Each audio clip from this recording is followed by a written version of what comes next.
네, 여러분, 복음을 믿고 신앙생활을 한다는 것은 어떤 의미가 있을까요? 내가 예수 믿고 신앙생활 한다는 것, 교회 나와서 예배를 드린다는 것일까요? 아니면 말씀을 열심히 읽고 말씀대로 살려고 이렇게 몸부림을 치는 것일까요? 아니면 기도 생활을 열심히 한다는 것일까요? 아니면 제자 훈련을 받고 제자의 도를 따라 살려고 애쓰는 것일까요? 여러분, 복음을 믿고 신앙생활을 한다는 것의 의미는 무엇일까요? 자, 예수님을 믿고 신앙생활을 한다는 것은 삶의 모든 영역 가운데 관계의 회복이 일어난다는 것을 의미합니다. 에베소서는 초대교회 당시 복음을 받아들인 신자들의 삶을 통해서 어떤 일들이 일어났었는지 그 당시 초대교회의 경험담을 우리에게 들려주고 있습니다. 먼저 이 복음에 대한 이야기를 하면서 복음을 믿으면 우리의 화평이신 그리스도를 통하여서 하나님과의 관계의 회복이 일어난다는 것을 이야기합니다. 유대인이나 이방인이나 차별이 없습니다. 누구든지 그리스도 안에서 하나님과의 관계 회복이 일어나죠. 또 하나님과의 관계가 회복되면 자기 자신과의 관계도 회복되어지기 시작합니다. 이제는 옛사람이 아니라 새 사람으로 살아갈 수 있게 됩니다. 그리스도 안에서 그리스도와 연합하여 그리스도로 옷을 입고 의로운 삶을 살아가기 시작합니다.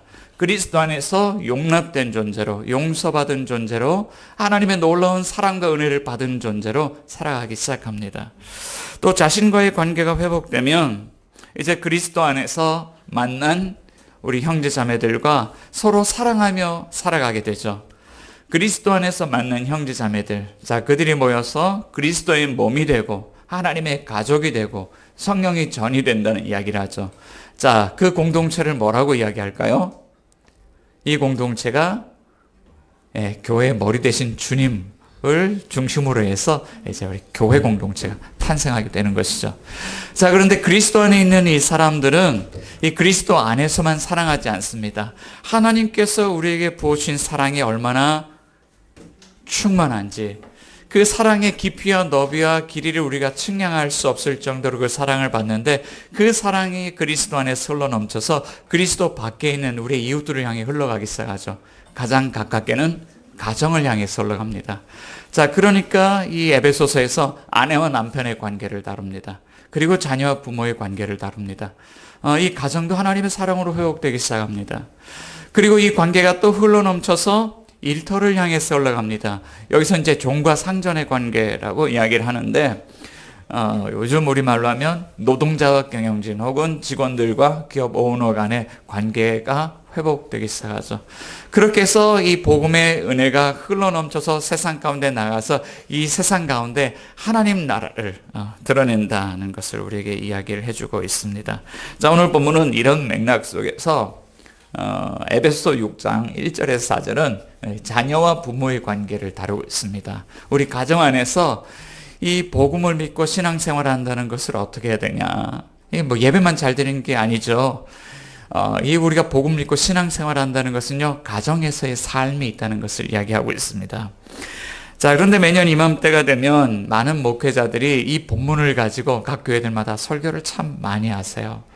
그러다 보니까 여러 교회 설교를 들어본 성도님들이 이 본문을 만나면 또 지난해 들었던 그 말씀 또 듣는 거 아닐까, 또 진부한 이야기를 듣는 거 아닐까, 이런 생각을 할 수도 있을 것 같습니다. 말씀을 준비하면서 아마도 진부한 이야기지 않을까? 저도 그렇게 생각을 했습니다. 그럴 수도 있을 것 같아요. 자, 그런데 이 말씀은 아무리 들어도 지나침이 없다고 생각합니다. 왜냐하면 각 가정 안에서 이 말씀을 우리가 담아내고 살아내지 못해서 이 가정 안에서의 관계의 어려움을 겪는 가정들이 참 많기 때문입니다. 우리는 부모 자녀 사이의 관계, 자녀와 부모의 관계를 가장 쉽다고 생각을 하지만 또 관계에 문제가 생겼을 때 이것만큼 어려운 관계가 없는 것을 경험하게 되지요. 여러분들 가정 안에서 어떻게 신앙생활을 하고 있습니까? 자, 오늘 본문은 우리 가정 안에서 자녀와 부모의 관계 사이에서 어떻게 우리가 신앙생활을 해야 될까? 자, 오늘 본문은 우리에게 이렇게 말씀하고 있습니다. 자, 하나님께서 이렇게 말씀하시는데 우리 같이 한번 읽어볼게요. 시작. 주 안에서 서로 사랑하라. 네, 우리 한 번 더 읽어보겠습니다. 시작. 주 안에서 서로 사랑하라. 네, 우리 가정 안에서의 신앙생활이요. 주 안에서 서로 사랑하라 말씀합니다. 자, 오늘 본문은 1절부터 4절까지 참 짧은 본문인데 두 단락으로 이렇게 구성이 되어 있습니다. 1절부터 3절까지는 자녀들에 대한 권면, 그리고 4절은 아버지들에 대한 권면입니다. 자, 그럼 이 권면을 받은 이 사람들이 어떤 가정 환경에서 살아가는 사람들일까요? 자, 1절 가운데 보면 주 안에서라는 단어를 쓰죠. 자, 그리스도 안에서라는 단어를 수도 없이 이제 에베소서에서 이야기를 하다가 에베소서 5장, 6장에 들어서면 이게 주 안에서라고 바뀝니다. 그러니까 이건 어떤 가정이냐면 그리스도 안에서 예수님과 함께 연합하여 살아가는 가정인데 그 예수님을, 그리스도를 주님이라고 고백하는 가정입니다. 자, 그 가정에 자녀들과 아버지들을 향한 권면이죠. 네, 우리 어서 오십시오. 환영합니다. 환영합니다. 네, 잘 오셨습니다.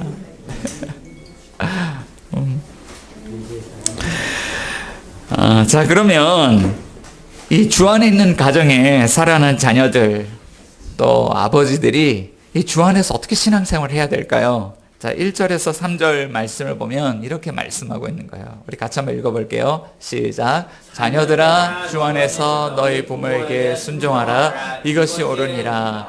내 아버지와 어머니를 공경하라. 이것은 약속 있는 첫 계명이니 이로써 네가 잘되고 땅에서 장수하리라. 아멘. 자, 바울은 주 안에 있는 가정의 자녀들을 향해서 두 가지 권면을 합니다. 1절 가운데 보면 주 안에서 너희 부모에게 순종해라. 왜 순종해야 될까요? 이것이 옳기 때문이다. 자, 그런데 여기서 한 가지 질문이 있는데 성경을 보니까 옳다, 그르다 이런 이야기들이 나오잖아요. 자, 무엇이 기준일까요? 무엇이 기준이 되기에 옳다, 그르다라고 이야기를 할까요? 자, 우리 에베소서를 참 많이 읽기도 하는데요. 이 에베소서는 성경에서 바울 서신 가운데 옥중 서신으로 분류되는 서신 편지글입니다. 바울이 로마 감옥에 2년간 갇혀 있을 때 이때 이제 어떤 문제를 겪고 있는 지역 교회들을 향해서 네 통의 편지를 씁니다. 에베소서, 빌립보서, 골로새서, 빌레몬서. 자, 그런데 그 네 통의 서신서들 가운데, 편지글들 가운데 에베소서하고 무척이나 닮아 있는 편지가 또 한 통이 있어요. 어떤 편지일까요? 골로새서예요. 마치 요약본 같기도 하고 마치 주석서 같기도 하고 서로 상호 보완하는 이런 내용들이 있거든요.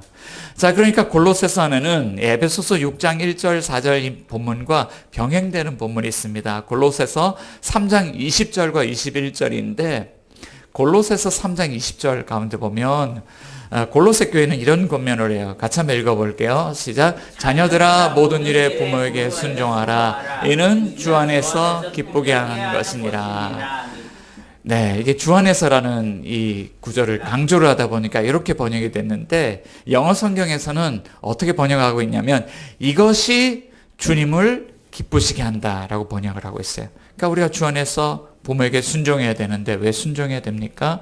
기준은 이겁니다. 이것이 이 말씀, 이 계명을 주신 주님을 기쁘시게 하는 거예요. 하나님이 기뻐하신다는 거예요. 그러니까 우리 마음의 동기가 가정에서 하나님을 기쁘시게 하는 일이 뭘까? 가정에서 하나님을 예배하는 일이 뭘까? 부모님께 순종하는 겁니다. 자, 그런데 두 번째 권면이 또 있죠. 내 아버지와 어머니를 공경하라. 자, 10계명, 출애굽기 20장 가운데 보면 10가지 계명이 나오는데 그 가운데 5번째 계명이 내 부모를 공경하라라는 그런 계명입니다. 자, 그것과 이제 같은 계명이에요. 내 아버지 어머니를 공경하라. 자, 그럼 가정에서 이 부모님을 어떻게 공경할 수 있을까요? 저는 요즘 이제 영어 성경 같이 이렇게 읽다 보니까 누가 번역을 했는지 기가 막힌 번역을 했는데 영어 성경은 이렇게 번역하고 있습니다. 내 아버지와 어머니를 명예롭게 하라. Honor your father and mother. 이렇게 번역을 하고 있습니다. 명예롭게 하라는 거예요. 이렇게 우리 그 아이들하고 비슷한 또래 부모님들 만나서 교제를 하다 보면 서로 대화를 하다가 서로에 대한 최고의 찬사가 있습니다. 서로 이제 우리 부모로 살아가면서 최고의 찬사는 뭐냐면, 어떻게 자녀들을 이렇게 잘 키우셨습니까? 우리가 보기에는 뭐 그런 것 같지는 않은데, 그런데 이런 찬사를, 어떻게 아이들이 이렇게 잘 키우셨습니까? 최고의 찬사죠. 그러니까 아이들이 살아가면서 사실은 부모님의 영광, 부모님 명예, 부모님 얼굴, 이런 걸 아이들이 드러내주는 것입니다. 자, 그래서 이 계명을 이렇게 지키라는 거예요. 내 부모에게 순종하고 내 부모를 공경하라. 자, 그런데 이것을 보면 가정에서 이런 겁니다. 주 너의 하나님을 사랑하고 내 이웃을 사랑하라. 자, 어떤 한 율법사가 예수님께 찾아와서 질문했습니다. 선생님, 가장 큰 계명이 무엇입니까? 그랬더니 스님이 이렇게 대답합니다. 이 계명이 가장 큰 것이요, 이렇게 대답하지 않고, 첫째는 주 너의 하나님을 사랑하라 하는 것이고, 둘째는 내 이웃을 내 몸과 같이, 자신과 같이 사랑하라 하는 것입니다 라고 대답을 했죠. 자, 그러니까 누가 계명을 지킵니까? 이 계명은요, 사랑하는 사람이, 사랑할 줄 아는 사람이 계명을 지키는 거예요. 하나님을 사랑하고 가정에서도 이웃을, 내 옆에 있는 가족을 사랑할 줄 아는 사람이 말씀을 따라 산다라고 하는 거예요. 자, 그러면 우리 부모들, 가정 안에서 부모들은 이 신앙생활을 어떻게 해야 될까요? 자, 우리 부모들의 역할은요, 자녀들이 그러한 삶을 살아갈 수 있도록 돕는 조력자의 역할이에요.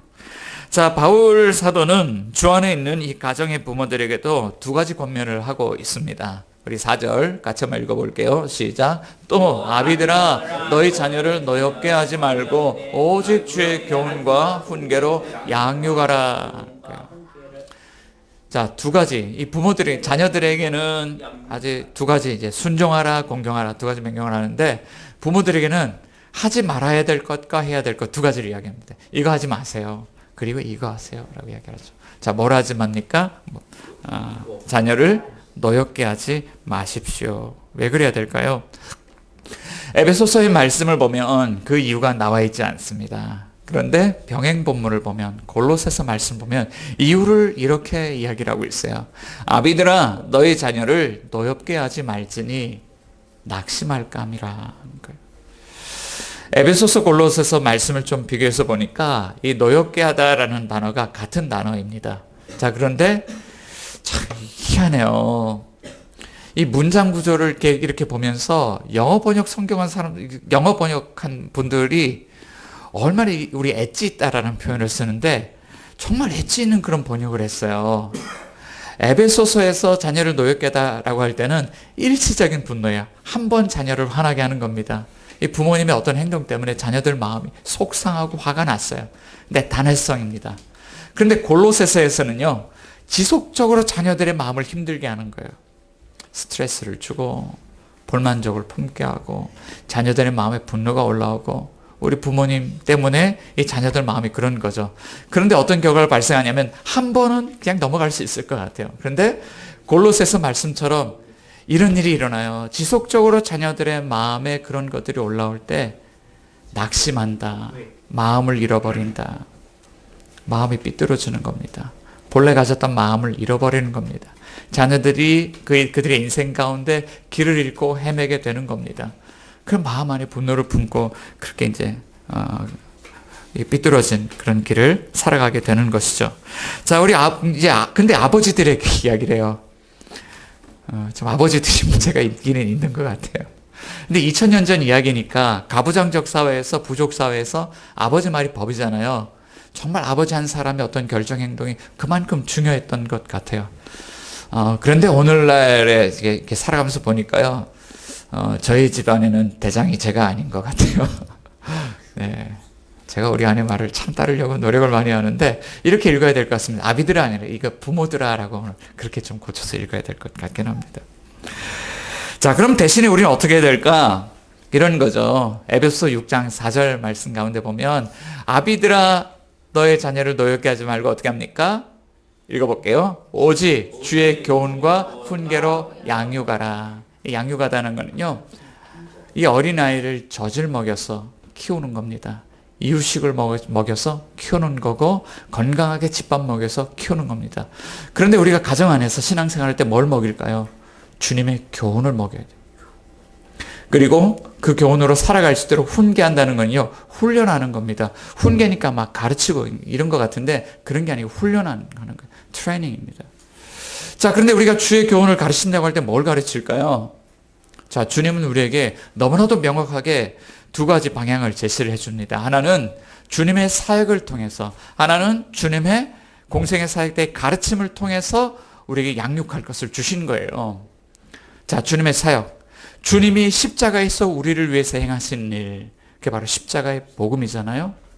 우리가 뭔가를 열심히 해서 하나님의 자녀가 되는 것이 아니라 그 은혜를 믿음으로 말미암아 우리가 구원을 받았잖아요. 하나님 우리에게 구원의 선물을 주셨는데 이것이 행위에서 난 것이 아니다라고 에베소서 말씀합니다. 자, 그러니까 이 십자가의 은혜, 십자가의 복음, 그 십자가의 능력을 자녀들에게 가르쳐 주셔서 그 은혜를 믿음으로 살아갈 수 있도록 하는 거죠. 이 은혜가 하나님과의 관계를 회복하게 합니다. 자, 그리고 주님의 가르침을 우리가 또 전수를 하는 거예요. 자, 예수님이 공생의 사역을 시작하면서 제자들에게 무엇을 가르치셨을까요? 예수님의 첫 번째 메시지. 마가복음 1장 14절 15절 가운데 나오는데, 때가 찼고 하나님 나라가 가까이 왔으니 회개하고 복음을 믿어라. 복음 믿을 때 어떤 일이 일어납니까? 하나님 나라가 임하죠. 예수님의 가르침의 중심 사상이 무엇입니까? 하나님 나라입니다. 하나님 나라가 임한다는 것을 가르치는 거예요. 예수님을 믿고 하나님과의 관계가 회복되어지고 우리 자신과의 관계성, 우리 자신의 정체성이 회복되어지고 그리고 교회 안에서 우리가 그리스도 안에서 형제 자매들을 사랑할 수 있게 되고 가정 안에서 그렇게 신앙생활을 할 수 있게 되고 이 일터에서 그렇게 신앙생활을 할 수 있게 되고 세상 속에서 그런 역할을 하면서 살아갈 수 있게 될 때, 그럴 때 온 땅 가운데 하나님 나라가 회복되어지더라라는 그 이야기를 우리 자녀들에게 가르쳐 주는 것이죠. 자, 가정에서 부모가 해야 될 일은 이 십자가의 복음, 이 하나님 나라의 복음을 전수하는 것을 통해서 자녀들이 하나님과의 관계를 회복하고 주님을 사랑하게 하고 이웃을 사랑하며 살아갈 수 있도록 건강한 정체성을 가지고 살아갈 수 있도록 이런 돕는 역할을 하는 것이 부모의 역할이다라고 이야기를 하고 있습니다. 자, 그렇지만 오늘 한국교회 상황을 돌아보면서 한번 진단해 보겠습니다. 어떤 상황일까요? 오늘 한국교회 젊은이들이 교회를 떠나고 있습니다. 다음 세대 자녀들이 신앙을 잃고 방황을 하고 있습니다. 급격하게 기독교인들의 숫자가 줄고 있고 교회는 노령화되고 문 닫는 교회들이 속출하고 있습니다. 왜 그렇게 됐을까? 왜 다음 세대가 무너지고 있을까? 자, 이럴 때 우리는 어떻게 해야 될까? 우리의 역할은 무엇일까? 특별히 오늘 본문은 우리에게 가정신앙의 회복이 시급하다는 이야기를 들려주고 있어요. 자, 저는 한국교회 상황이 이렇게 될 수밖에 없는 두 가지 이유가 있다고 생각을 하는데요. 첫 번째 이유는요, 위탁교육입니다. 이 부모가 아이들을 주일학교에 열심히 보내면 그들이 바른 신앙 안에서 자랄 거라고 생각을 했습니다. 물론 효과가 있습니다. 제가 청소년 부서를 맡아서 교육 사역을 했던 것이 한 20년쯤 지난 것 같습니다. 당시 어떤 우리 성도님, 학부모님, 성도님에게 전화가 걸려왔습니다. 그때 전도사였죠. 전도사님, 우리 아이가 분명히 교회 간다고 했는데 교회 왔습니까? 그리고 또 말씀하시기를, 왜 전도사님 우리 아이 관리를 하지 않습니까? 그 아이가 안 왔던 거죠. 근데 이야기를 들어보니까 이런 것이었습니다. 엄마, 나 교회 갔다 올게요. 그러고 나서 예배 현장으로 오지 않고 PC방으로 쓴 겁니다. PC방 가서 게임을 열심히 하다가 이제 마칠 때쯤, 엄마가 교회 돌아올 때쯤 돼서 시간 맞춰서 집으로 간 겁니다. 엄마, 나 교회 잘 갔다 왔어요. 그런데 몇 주간을 그렇게 했는데 교회 이제 안 나온 거죠. 근데 관리는 안 됐고 엄마가 그 사실을 알게 됐습니다. 그래서 속이 상하셔서 전화를 하게 된 거죠. 자, 그래서 이 문제 때문에 한동안 우리 그때 제가 중등부 사역을 하고 있었는데 우리 선생님들이 PC방 앞에 가서 문을 지키고 있는 해프닝이 몇 주 동안 지속이 된 일도 있습니다. 자, 그런데 안타까웠던 것은 선생님들이 참 열심히 같이 사역을 하셨어요. 그런데 아이들이 교회를 결국 몇 년 후에 떠나가게 된 겁니다. 자, 당시 저희 중등부에 청소년 제자 훈련이 아주 열심히 잘 돌아가고 있었습니다. 그리고 아침에 우리 선생님들과 조를 짜서 학교 신방을 열심히 다녔습니다. 간식을 싸들고 가서 아이들 만나서 기도해주고 같이 간식도 먹고 아침에 파이팅을 해주고 학교 신방을 열심히 다녔습니다. 또 주일 예배를 마치면 아이들이 또 모여서 같이 운동 경기를 하고 성경을 암송을 할 수 있는 어하나라는 그런 프로그램이 있었습니다. 그러니까 아이들이 신앙적으로 이렇게 자라갈 수 있는 그런 좋은 프로그램들, 환경들이 있었습니다. 그런데 이렇게 열심히 하고 해서 숫자도 늘어났어요. 청소년부사 부흥을 했습니다. 자, 그런데 이 아이들 가운데 어떤 아이들은 교회를 떠나가는 아이들이 있었습니다. 그러니까 고등부 가고 청년부 갈 때 교회를 떠나가는 거예요. 그런데 떠나가는 아이들의 모두가 다 그렇지는 않겠지만 그 아이들 중에는 어떤 교회가 원인이 돼서 떠난 아이들도 있겠지만 또는 개인적인 어떤 일탈이 있어서 떠나간 아이들도 있겠지만 그런데 안타깝게도 가정에서 이 아이들이 신앙 안에서 건강하게 자라갈 수 있는 환경이 좀 못 되어주는 것 같아요. 그러니까 가정 최고의 보루인 그런 가정에서 이 아이들을 지키지 못하는 거죠. 그런데 성경 말씀 읽어보면 놀랍게도 이 아이들 신앙교육의 주체가 누구인지를 분명하게 하나님 우리에게 말씀하십니다. 이스라엘아 들으라. 그래서 너는 마음을 다하고 뜻을 다하고 힘을 다하여 내 하나님 여호와를 사랑하라 그러면서 이걸 누가 누구에게 가르치냐? 신명기 6장 7절 가운데 보면 내 자녀에게 부지런히 가르치라는 거예요. 우리 부모에게, 우리 부모가 최고의 보루죠. 아이들에게 가르쳐라. 성경은 그렇게 말씀하고 있어요. 자, 그런데 우리 이런 가정신앙이 무너질 때 두 번째 이유가 있는데요. 이거는요, 우리 부모의 무지입니다. 우리 부모가 준비가 잘 되지 않았습니다. 자, 양육은 평신도 가정이 아니라 목회자 가정에서도 참 쉽지 않습니다. 모태신앙으로 태어나서 유아 세례를 받고 일정 기간이 지나면 입교를 통해서 신앙에 입문을 하게 됩니다. 제가 그랬죠. 저희 부모님도 이렇게 목회를 하셨는데 개척교회 목회도 하시고 또 이렇게 중간 조직교회 목회도 하시고 하셨는데 목회자 가정에서 태어나서 유아 세례를 받고 중학교 3학년이 될 때 입교 문답을 하고 입교를 해서 신앙에 입문을 했습니다. 그런데 그때 입교 문답할 때 그때 제가 저희 아버님 목사님이시고 그 당회실에서 이렇게 문답을 하는데 저희 아버님도 좀 당황했고 저도 충격받았던 일이 있었어요. 그날 제가 대답을 못했어요. 입교 문답을 하는데 입교를 어떻게 통과를 하긴 했는데 대답을 제대로 못했습니다. 이런 거예요. 어렸을 때 제가 신앙교육을 열심히 받고 제가 교회 생활도 참 열심히 했어요. 중학교 1학년 때 방언이 터졌습니다. 중학교 2학년 때부터 설교 메모를 하기 시작을 했습니다. 주일 예배, 또 금요기도회, 또 청소년 예배 쫓아다니면서 청소년 부서 임원도 하고 그렇게 열심히 살았습니다. 그런데 어릴 때 신앙생활을 이렇게 배운 거예요. 주일 성수해야 된다. 하나님 앞에 나아갈 때 깨끗한 옷 입고 나아가야 된다. 예배 시간에 떠들면 안 된다. 주일날 어디 놀러 가면 안 된다. 주일날 돈 쓰면 안 된다.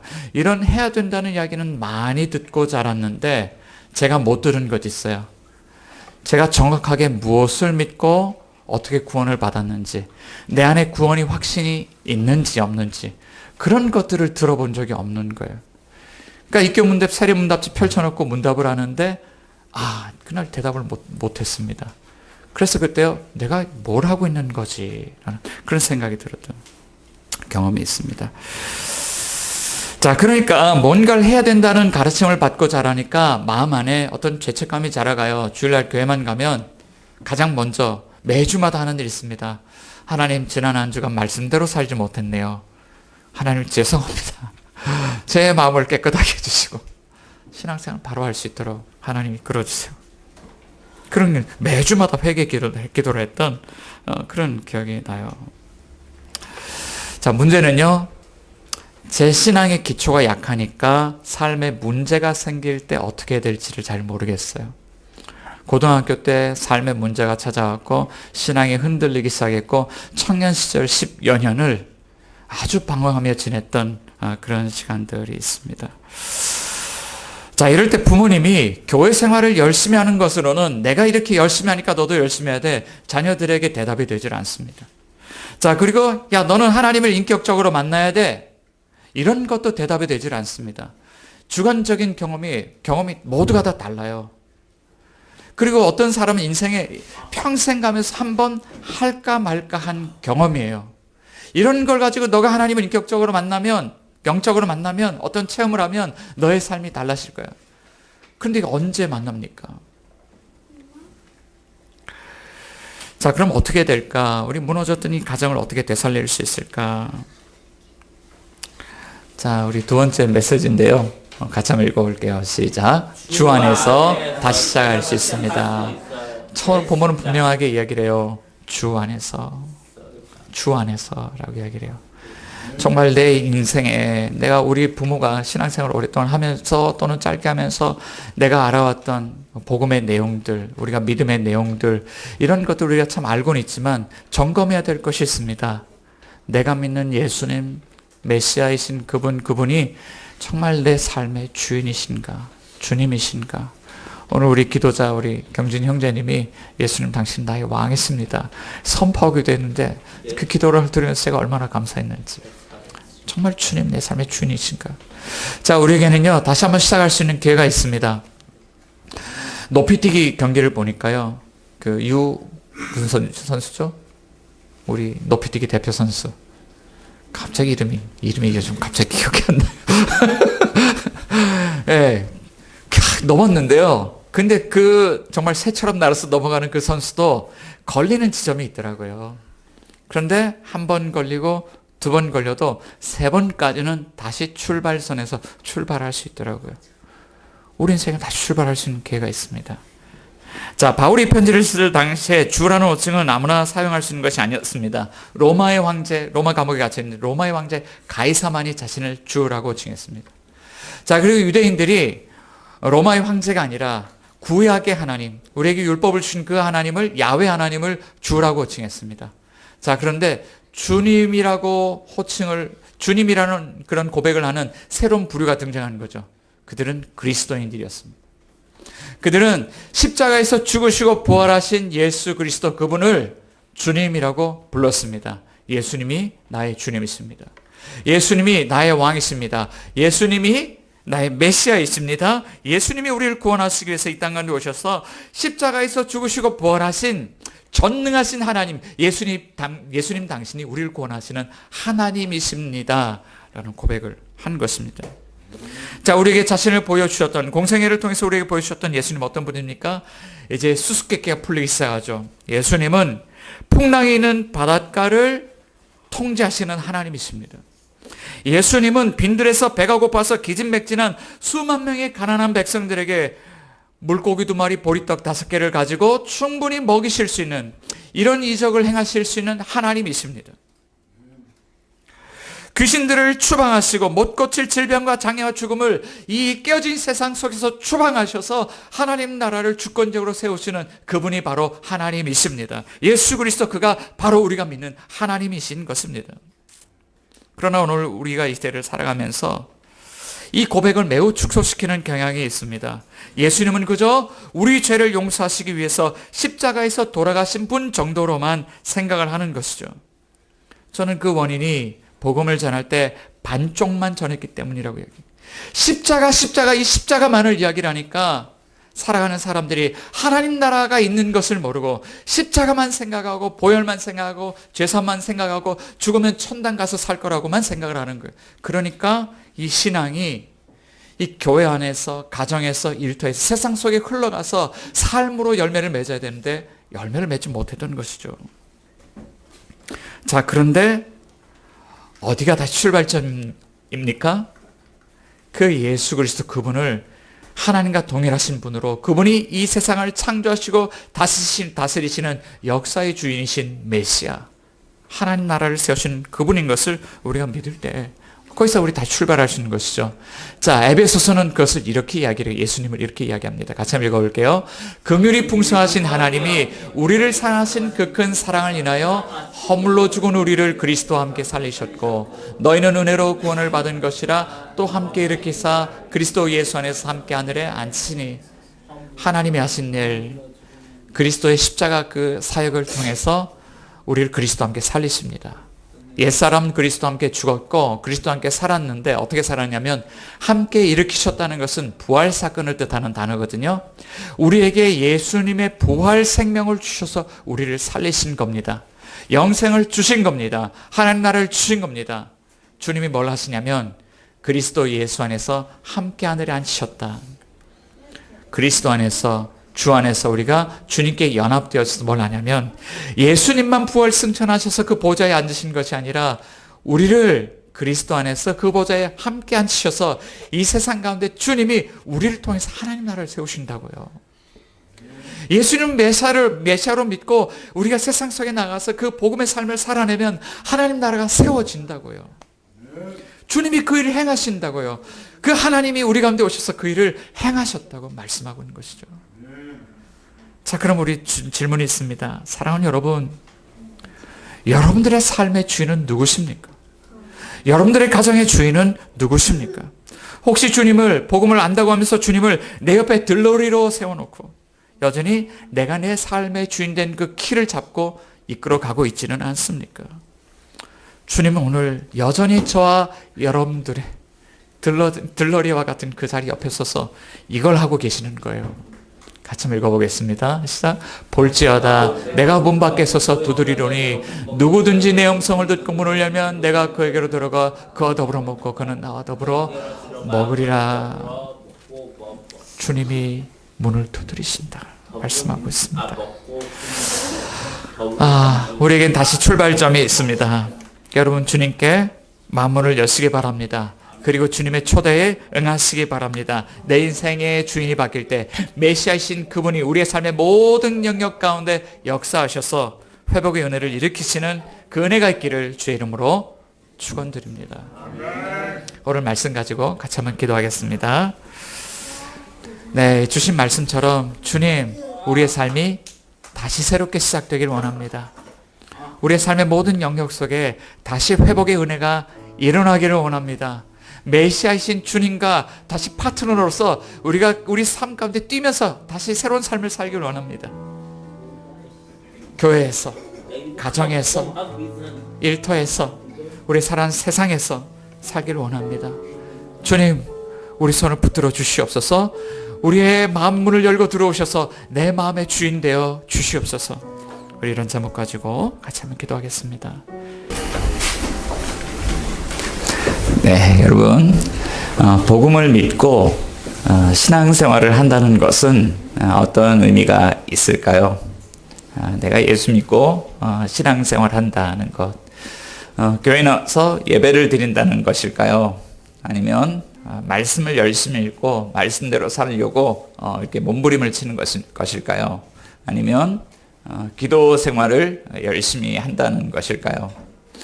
아니면 제자 훈련을 받고 제자의 도를 따라 살려고 애쓰는 것일까요? 여러분, 복음을 믿고 신앙생활을 한다는 것의 의미는 무엇일까요? 자, 예수님을 믿고 신앙생활을 한다는 것은 삶의 모든 영역 가운데 관계의 회복이 일어난다는 것을 의미합니다. 에베소서는 초대교회 당시 복음을 받아들인 신자들의 삶을 통해서 어떤 일들이 일어났었는지 그 당시 초대교회의 경험담을 우리에게 들려주고 있습니다. 먼저 이 복음에 대한 이야기를 하면서 복음을 믿으면 우리의 화평이신 그리스도를 통하여서 하나님과의 관계의 회복이 일어난다는 것을 이야기합니다. 유대인이나 이방인이나 차별이 없습니다. 누구든지 그리스도 안에서 하나님과의 관계 회복이 일어나죠. 또 하나님과의 관계가 회복되면 자기 자신과의 관계도 회복되어지기 시작합니다. 이제는 옛사람이 아니라 새 사람으로 살아갈 수 있게 됩니다. 그리스도 안에서 그리스도와 연합하여 그리스도로 옷을 입고 의로운 삶을 살아가기 시작합니다. 그리스도 안에서 용납된 존재로, 용서받은 존재로, 하나님의 놀라운 사랑과 은혜를 받은 존재로 살아가기 시작합니다.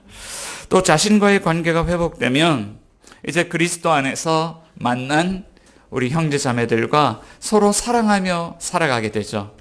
그리스도 안에서 만난 형제 자매들, 자, 그들이 모여서 그리스도의 몸이 되고 하나님의 가족이 되고 성령이 전이 된다는 이야기를 하죠. 자, 그 공동체를 뭐라고 이야기할까요? 이 공동체가 교회의 머리 대신 주님을 중심으로 해서 이제 우리 교회 공동체가 탄생하게 되는 것이죠. 자, 그런데 그리스도 안에 있는 이 사람들은 이 그리스도 안에서만 사랑하지 않습니다. 하나님께서 우리에게 부어주신 사랑이 얼마나 충만한지, 그 사랑의 깊이와 너비와 길이를 우리가 측량할 수 없을 정도로 그 사랑을 받는데, 그 사랑이 그리스도 안에서 흘러넘쳐서 그리스도 밖에 있는 우리의 이웃들을 향해 흘러가기 시작하죠. 가장 가깝게는 가정을 향해서 흘러갑니다. 자, 그러니까 이 에베소서에서 아내와 남편의 관계를 다룹니다. 그리고 자녀와 부모의 관계를 다룹니다. 이 가정도 하나님의 사랑으로 회복되기 시작합니다. 그리고 이 관계가 또 흘러넘쳐서 일터를 향해서 올라갑니다. 여기서 이제 종과 상전의 관계라고 이야기를 하는데, 요즘 우리말로 하면 노동자와 경영진 혹은 직원들과 기업 오너 간의 관계가 회복되기 시작하죠. 그렇게 해서 이 복음의 은혜가 흘러넘쳐서 세상 가운데 나가서 이 세상 가운데 하나님 나라를 드러낸다는 것을 우리에게 이야기를 해주고 있습니다. 자, 오늘 본문은 이런 맥락 속에서 에베소 6장 1절에서 4절은 자녀와 부모의 관계를 다루고 있습니다. 우리 가정 안에서 이 복음을 믿고 신앙생활을 한다는 것을 어떻게 해야 되냐. 이게 뭐 예배만 잘 드리는 게 아니죠. 이 우리가 복음 믿고 신앙생활을 한다는 것은요, 가정에서의 삶이 있다는 것을 이야기하고 있습니다. 자, 그런데 매년 이맘때가 되면 많은 목회자들이 이 본문을 가지고 각 교회들마다 설교를 참 많이 하세요. 그러다 보니까 여러 교회 설교를 들어본 성도님들이 이 본문을 만나면 지난해 들었던 그 말씀 또 듣는 거 아닐까, 또 진부한 이야기를 듣는 거 아닐까, 이런 생각을 할 수도 있을 것 같습니다. 말씀을 준비하면서 아마도 진부한 이야기지 않을까? 저도 그렇게 생각을 했습니다. 그럴 수도 있을 것 같아요. 자, 그런데 이 말씀은 아무리 들어도 지나침이 없다고 생각합니다. 왜냐하면 각 가정 안에서 이 말씀을 우리가 담아내고 살아내지 못해서 이 가정 안에서의 관계의 어려움을 겪는 가정들이 참 많기 때문입니다. 우리는 부모 자녀 사이의 관계, 자녀와 부모의 관계를 가장 쉽다고 생각을 하지만 또 관계에 문제가 생겼을 때 이것만큼 어려운 관계가 없는 것을 경험하게 되지요. 여러분들 가정 안에서 어떻게 신앙생활을 하고 있습니까? 자, 오늘 본문은 우리 가정 안에서 자녀와 부모의 관계 사이에서 어떻게 우리가 신앙생활을 해야 될까? 자, 오늘 본문은 우리에게 이렇게 말씀하고 있습니다. 자, 하나님께서 이렇게 말씀하시는데 우리 같이 한번 읽어볼게요. 시작. 주 안에서 서로 사랑하라. 네, 우리 한 번 더 읽어보겠습니다. 시작. 주 안에서 서로 사랑하라. 네, 우리 가정 안에서의 신앙생활이요. 주 안에서 서로 사랑하라 말씀합니다. 자, 오늘 본문은 1절부터 4절까지 참 짧은 본문인데 두 단락으로 이렇게 구성이 되어 있습니다. 1절부터 3절까지는 자녀들에 대한 권면, 그리고 4절은 아버지들에 대한 권면입니다. 자, 그러면 이 권면을 받은 이 사람들이 어떤 가정 환경에서 살아가는 사람들일까요? 자, 1절 가운데 보면 주 안에서라는 단어를 쓰죠. 자, 그리스도 안에서라는 단어를 수도 없이 이제 에베소서에서 이야기를 하다가 에베소서 5장 6장에 들어서면 이게 주 안에서라고 바뀝니다. 그러니까 이건 어떤 가정이냐면 그리스도 안에서 예수님과 함께 연합하여 살아가는 가정인데, 그 예수님을, 그리스도를 주님이라고 고백하는 가정입니다. 자, 그 가정에 자녀들과 아버지들을 향한 권면이죠. 네, 우리 어서 오십시오. 환영합니다. 환영합니다. 네, 잘 오셨습니다.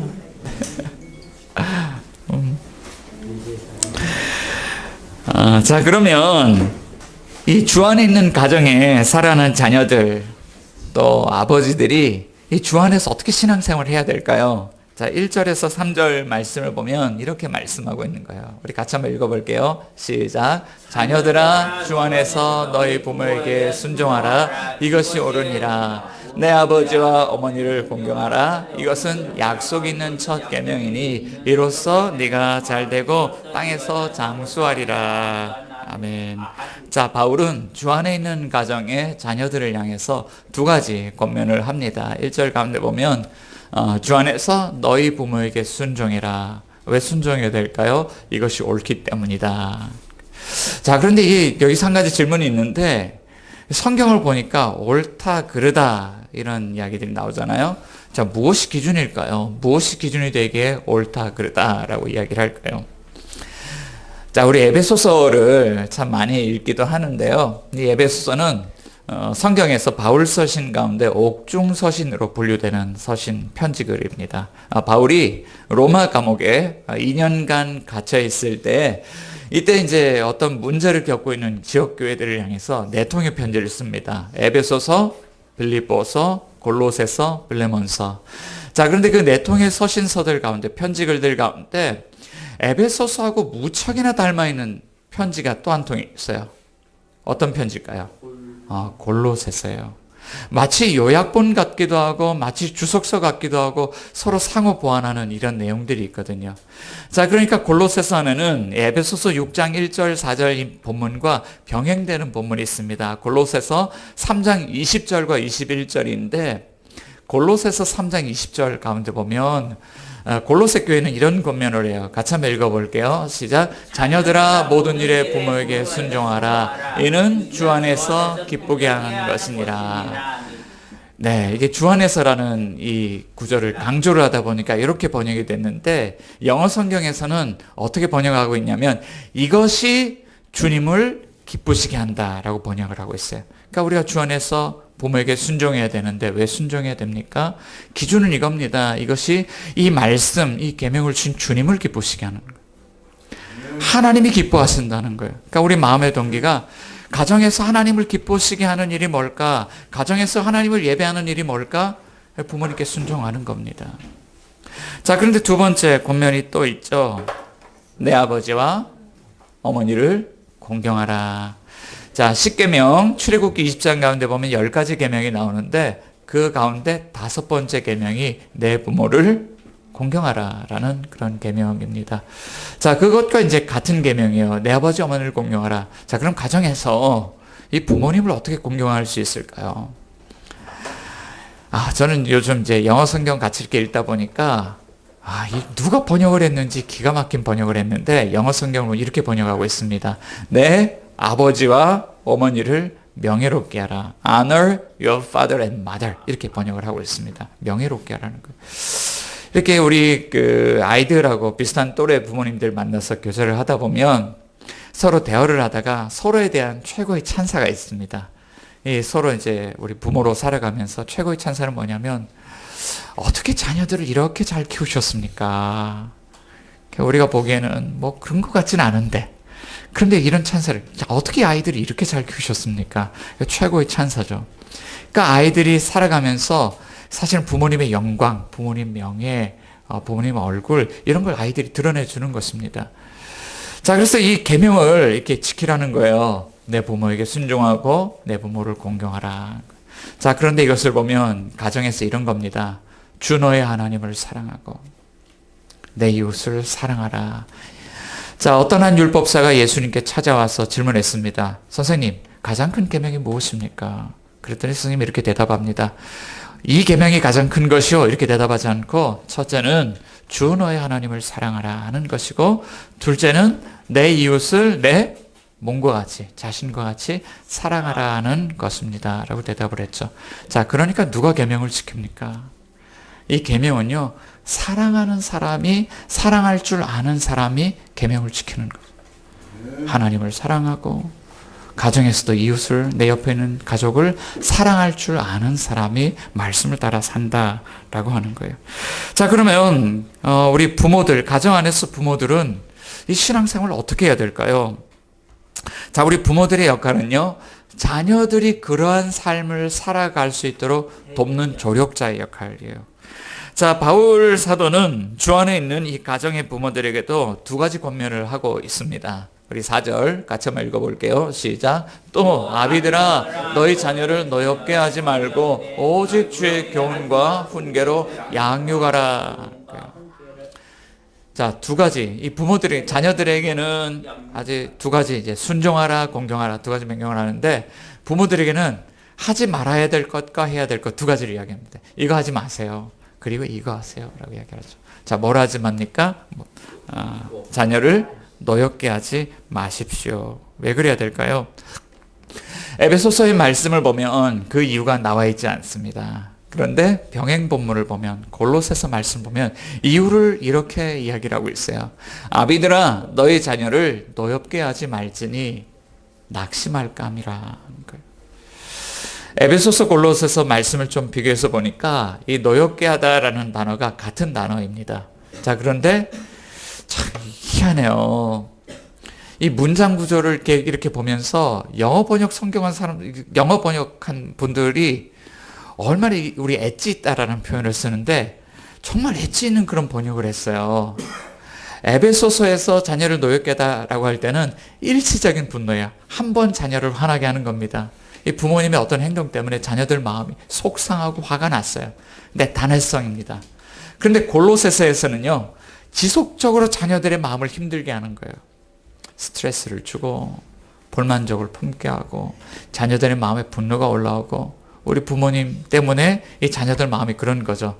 그런데 어떤 결과가 발생하냐면 한 번은 그냥 넘어갈 수 있을 것 같아요. 그런데 골로새서 말씀처럼 이런 일이 일어나요. 지속적으로 자녀들의 마음에 그런 것들이 올라올 때 낙심한다. 마음을 잃어버린다. 마음이 삐뚤어지는 겁니다. 본래 가졌던 마음을 잃어버리는 겁니다. 자녀들이 그들의 인생 가운데 길을 잃고 헤매게 되는 겁니다. 그 마음 안에 분노를 품고 그렇게 이제 삐뚤어진 그런 길을 살아가게 되는 것이죠. 자, 우리 근데 아버지들에게 이야기를 해요. 좀 아버지들이 문제가 있기는 있는 것 같아요. 근데 2000년 전 이야기니까 가부장적 사회에서, 부족 사회에서 아버지 말이 법이잖아요. 정말 아버지 한 사람의 어떤 결정 행동이 그만큼 중요했던 것 같아요. 그런데 오늘날에 이렇게 살아가면서 보니까요, 저희 집안에는 대장이 제가 아닌 것 같아요. 네. 제가 우리 아내 말을 참 따르려고 노력을 많이 하는데 이렇게 읽어야 될 것 같습니다. 아비들아 아니라 이거 부모들아라고 그렇게 좀 고쳐서 읽어야 될 것 같긴 합니다. 자, 그럼 대신에 우리는 어떻게 해야 될까? 이런 거죠. 에베소서 6장 4절 말씀 가운데 보면 아비들아 너의 자녀를 노엽게 하지 말고 어떻게 합니까? 읽어볼게요. 오직 주의 교훈과 훈계로 양육하라. 이 양육하다는 거는요, 이 어린아이를 젖을 먹여서 키우는 겁니다. 이유식을 먹여서 키우는 거고 건강하게 집밥 먹여서 키우는 겁니다. 그런데 우리가 가정 안에서 신앙생활 할 때 뭘 먹일까요? 주님의 교훈을 먹여야 돼요. 그리고 그 교훈으로 살아갈 수 있도록 훈계한다는 건요, 훈련하는 겁니다. 훈계니까 막 가르치고 이런 것 같은데 그런 게 아니고 훈련하는 거예요. 트레이닝입니다. 자, 그런데 우리가 주의 교훈을 가르친다고 할 때 뭘 가르칠까요? 자, 주님은 우리에게 너무나도 명확하게 두 가지 방향을 제시를 해줍니다. 하나는 주님의 사역을 통해서, 하나는 주님의 공생의 사역 때의 가르침을 통해서 우리에게 양육할 것을 주신 거예요. 자, 주님의 사역. 주님이 십자가에서 우리를 위해서 행하신 일, 그게 바로 십자가의 복음이잖아요. 우리가 뭔가를 열심히 해서 하나님의 자녀가 되는 것이 아니라 그 은혜를 믿음으로 말미암아 우리가 구원을 받았잖아요. 하나님 우리에게 구원의 선물을 주셨는데 이것이 행위에서 난 것이 아니다라고 에베소서 말씀합니다. 자, 그러니까 이 십자가의 은혜, 십자가의 복음, 그 십자가의 능력을 자녀들에게 가르쳐 주셔서 그 은혜를 믿음으로 살아갈 수 있도록 하는 거죠. 이 은혜가 하나님과의 관계를 회복하게 합니다. 자, 그리고 주님의 가르침을 우리가 또 전수를 하는 거예요. 자, 예수님이 공생의 사역을 시작하면서 제자들에게 무엇을 가르치셨을까요? 예수님의 첫 번째 메시지. 마가복음 1장 14절 15절 가운데 나오는데, 때가 찼고 하나님 나라가 가까이 왔으니 회개하고 복음을 믿어라. 복음 믿을 때 어떤 일이 일어납니까? 하나님 나라가 임하죠. 예수님의 가르침의 중심 사상이 무엇입니까? 하나님 나라입니다. 하나님 나라가 임한다는 것을 가르치는 거예요. 예수님을 믿고 하나님과의 관계가 회복되어지고 우리 자신과의 관계성, 우리 자신의 정체성이 회복되어지고, 그리고 교회 안에서 우리가 그리스도 안에서 형제자매들을 사랑할 수 있게 되고, 가정 안에서 그렇게 신앙생활을 할 수 있게 되고, 이 일터에서 그렇게 신앙생활을 할 수 있게 되고, 세상 속에서 그런 역할을 하면서 살아갈 수 있게 될 때, 그럴 때 온 땅 가운데 하나님 나라가 회복되어지더라라는 그 이야기를 우리 자녀들에게 가르쳐 주는 것이죠. 자, 가정에서 부모가 해야 될 일은 이 십자가의 복음, 이 하나님 나라의 복음을 전수하는 것을 통해서 자녀들이 하나님과의 관계를 회복하고 주님을 사랑하게 하고 이웃을 사랑하며 살아갈 수 있도록 건강한 정체성을 가지고 살아갈 수 있도록 이런 돕는 역할을 하는 것이 부모의 역할이다라고 이야기를 하고 있습니다. 자, 그렇지만 오늘 한국교회 상황을 돌아보면서 한번 진단해 보겠습니다. 어떤 상황일까요? 오늘 한국교회. 젊은이들이 교회를 떠나고 있습니다.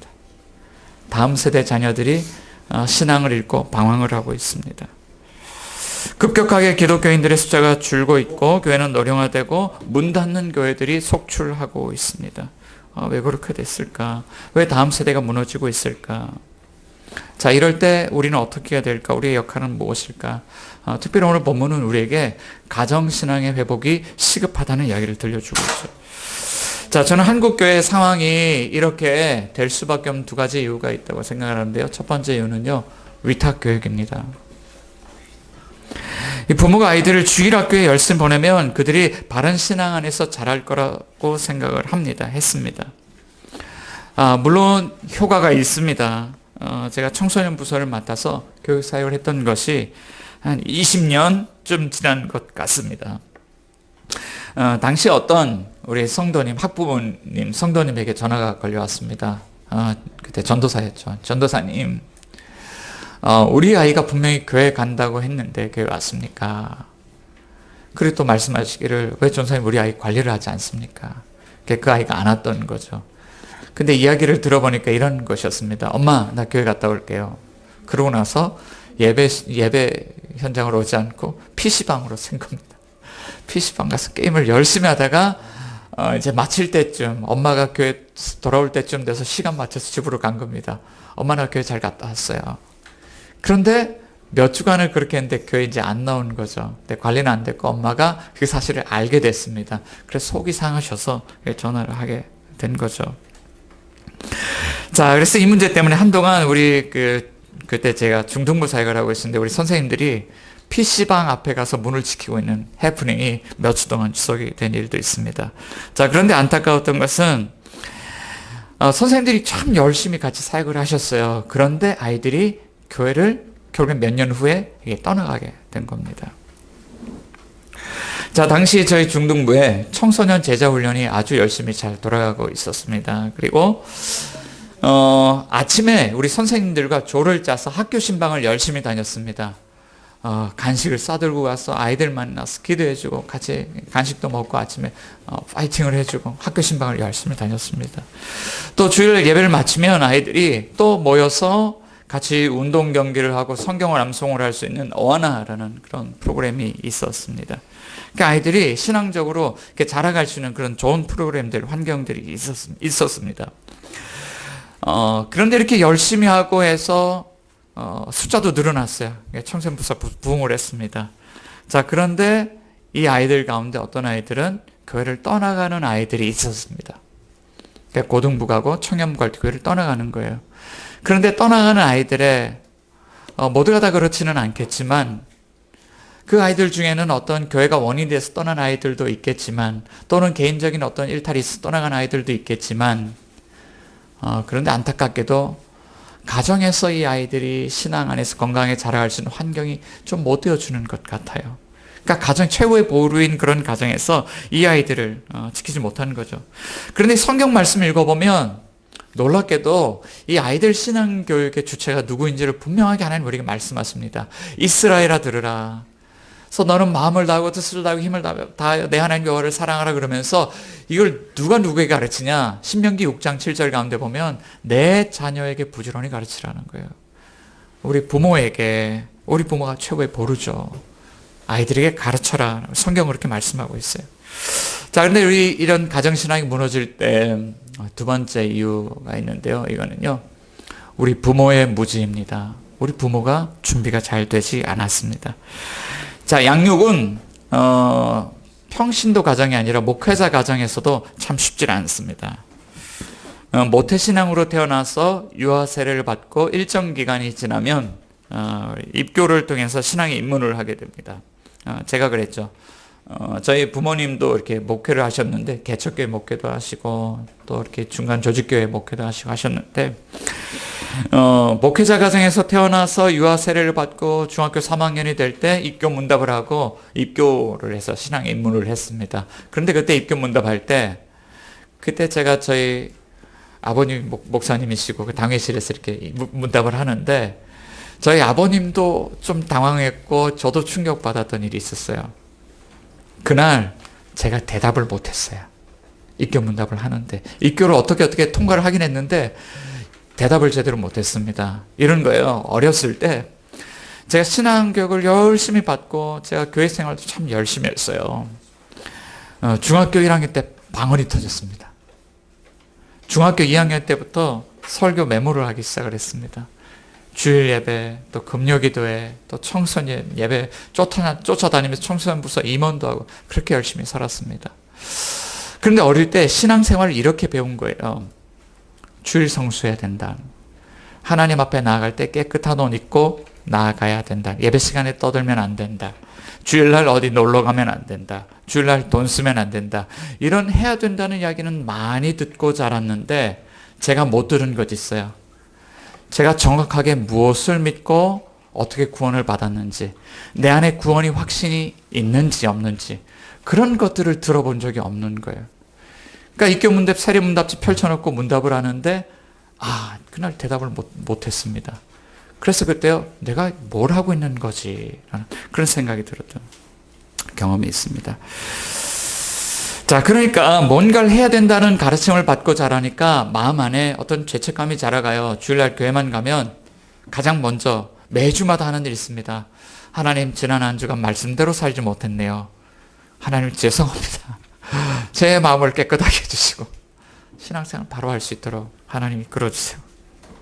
그런 일 매주마다 회개 기도를 했던 그런 기억이 나요. 자, 문제는요, 제 신앙의 기초가 약하니까 삶에 문제가 생길 때 어떻게 해야 될지를 잘 모르겠어요. 고등학교 때 삶의 문제가 찾아왔고 신앙이 흔들리기 시작했고 청년 시절 10여 년을 아주 방황하며 지냈던 그런 시간들이 있습니다. 자, 이럴 때 부모님이 교회 생활을 열심히 하는 것으로는 내가 이렇게 열심히 하니까 너도 열심히 해야 돼, 자녀들에게 대답이 되질 않습니다. 자, 그리고 야, 너는 하나님을 인격적으로 만나야 돼, 이런 것도 대답이 되질 않습니다. 주관적인 경험이 모두가 다 달라요.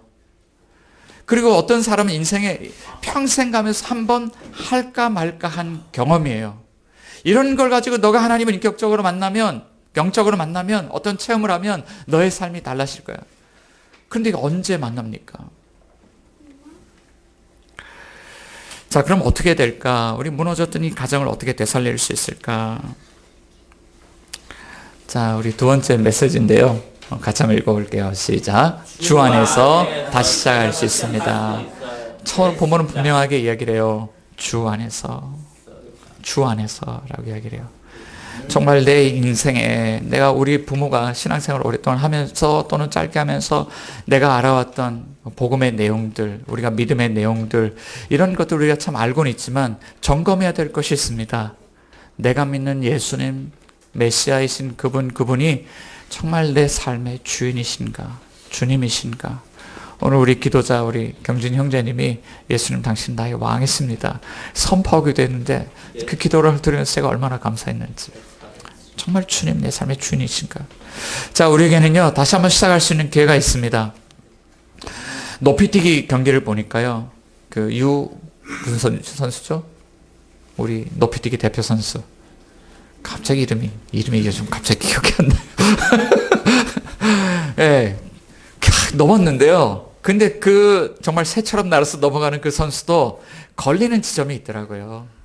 그런데 한 번 걸리고 두 번 걸려도 세 번까지는 다시 출발선에서 출발할 수 있더라고요. 우리 인생은 다시 출발할 수 있는 기회가 있습니다. 자, 바울이 편지를 쓸 당시에 주라는 호칭은 아무나 사용할 수 있는 것이 아니었습니다. 로마 감옥에 갇혀있는 로마의 황제 가이사만이 자신을 주라고 호칭했습니다. 자, 그리고 유대인들이 로마의 황제가 아니라 구약의 하나님, 우리에게 율법을 주신 그 하나님을, 야훼 하나님을 주라고 호칭했습니다. 자, 그런데 주님이라고 호칭을 주님이라는 그런 고백을 하는 새로운 부류가 등장하는 거죠. 그들은 그리스도인들이었습니다. 그들은 십자가에서 죽으시고 부활하신 예수 그리스도 그분을 주님이라고 불렀습니다. 예수님이 나의 주님이십니다. 예수님이 나의 왕이십니다. 예수님이 나의 메시아이십니다. 예수님이 우리를 구원하시기 위해서 이 땅 가운데 오셔서 십자가에서 죽으시고 부활하신 전능하신 하나님, 예수님 당신이 우리를 구원하시는 하나님이십니다. 라는 고백을 한 것입니다. 자, 우리에게 자신을 보여주셨던, 공생애를 통해서 우리에게 보여주셨던 예수님 어떤 분입니까? 이제 수수께끼가 풀리기 시작하죠. 예수님은 풍랑이 있는 바닷가를 통제하시는 하나님이십니다. 예수님은 빈들에서 배가 고파서 기진맥진한 수만 명의 가난한 백성들에게 물고기 2마리, 보리떡 5개를 가지고 충분히 먹이실 수 있는, 이런 이적을 행하실 수 있는 하나님이십니다. 귀신들을 추방하시고 못 고칠 질병과 장애와 죽음을 이 깨어진 세상 속에서 추방하셔서 하나님 나라를 주권적으로 세우시는 그분이 바로 하나님이십니다. 예수 그리스도, 그가 바로 우리가 믿는 하나님이신 것입니다. 그러나 오늘 우리가 이 시대를 살아가면서 이 고백을 매우 축소시키는 경향이 있습니다. 예수님은 그저 우리 죄를 용서하시기 위해서 십자가에서 돌아가신 분 정도로만 생각을 하는 것이죠. 저는 그 원인이 복음을 전할 때 반쪽만 전했기 때문이라고 얘기해요. 십자가 이 십자가만을 이야기를 하니까 살아가는 사람들이 하나님 나라가 있는 것을 모르고 십자가만 생각하고 보혈만 생각하고 죄사만 생각하고 죽으면 천당 가서 살 거라고만 생각을 하는 거예요. 그러니까 이 신앙이 이 교회 안에서, 가정에서, 일터에서, 세상 속에 흘러가서 삶으로 열매를 맺어야 되는데 열매를 맺지 못했던 것이죠. 자, 그런데 어디가 다시 출발점입니까? 그 예수 그리스도 그분을 하나님과 동일하신 분으로, 그분이 이 세상을 창조하시고 다스리시는 역사의 주인이신 메시아, 하나님 나라를 세우신 그분인 것을 우리가 믿을 때 거기서 우리 다시 출발할 수 있는 것이죠. 자, 에베소서는 그것을 이렇게 예수님을 이렇게 이야기합니다. 같이 한번 읽어볼게요. 긍휼이 풍성하신 하나님이 우리를 사랑하신 그 큰 사랑을 인하여 허물로 죽은 우리를 그리스도와 함께 살리셨고 너희는 은혜로 구원을 받은 것이라 또 함께 일으키사 그리스도 예수 안에서 함께 하늘에 앉히니, 하나님이 하신 일, 그리스도의 십자가 그 사역을 통해서 우리를 그리스도와 함께 살리십니다. 옛사람 그리스도와 함께 죽었고 그리스도와 함께 살았는데 어떻게 살았냐면, 함께 일으키셨다는 것은 부활 사건을 뜻하는 단어거든요. 우리에게 예수님의 부활 생명을 주셔서 우리를 살리신 겁니다. 영생을 주신 겁니다. 하나님 나라를 주신 겁니다. 주님이 뭘 하시냐면 그리스도 예수 안에서 함께 하늘에 앉히셨다. 그리스도 안에서, 주 안에서 우리가 주님께 연합되어서 뭘 하냐면, 예수님만 부활 승천하셔서 그 보좌에 앉으신 것이 아니라 우리를 그리스도 안에서 그 보좌에 함께 앉히셔서 이 세상 가운데 주님이 우리를 통해서 하나님 나라를 세우신다고요. 예수님 메시아로 믿고 우리가 세상 속에 나가서 그 복음의 삶을 살아내면 하나님 나라가 세워진다고요. 주님이 그 일을 행하신다고요. 그 하나님이 우리 가운데 오셔서 그 일을 행하셨다고 말씀하고 있는 것이죠. 자, 그럼 우리 질문이 있습니다. 사랑하는 여러분, 여러분들의 삶의 주인은 누구십니까? 여러분들의 가정의 주인은 누구십니까? 혹시 주님을, 복음을 안다고 하면서 주님을 내 옆에 들러리로 세워놓고 여전히 내가 내 삶의 주인 된 그 키를 잡고 이끌어가고 있지는 않습니까? 주님은 오늘 여전히 저와 여러분들의 들러리와 같은 그 자리 옆에 서서 이걸 하고 계시는 거예요. 같이 한번 읽어보겠습니다. 시작. 볼지어다 내가 문 밖에 서서 두드리노니 누구든지 내 음성을 듣고 문을 열면 내가 그에게로 들어가 그와 더불어 먹고 그는 나와 더불어 먹으리라. 주님이 문을 두드리신다 말씀하고 있습니다. 우리에겐 다시 출발점이 있습니다. 여러분, 주님께 마음문을 여시기 바랍니다. 그리고 주님의 초대에 응하시기 바랍니다. 내 인생의 주인이 바뀔 때 메시아이신 그분이 우리의 삶의 모든 영역 가운데 역사하셔서 회복의 은혜를 일으키시는 그 은혜가 있기를 주의 이름으로 축원드립니다.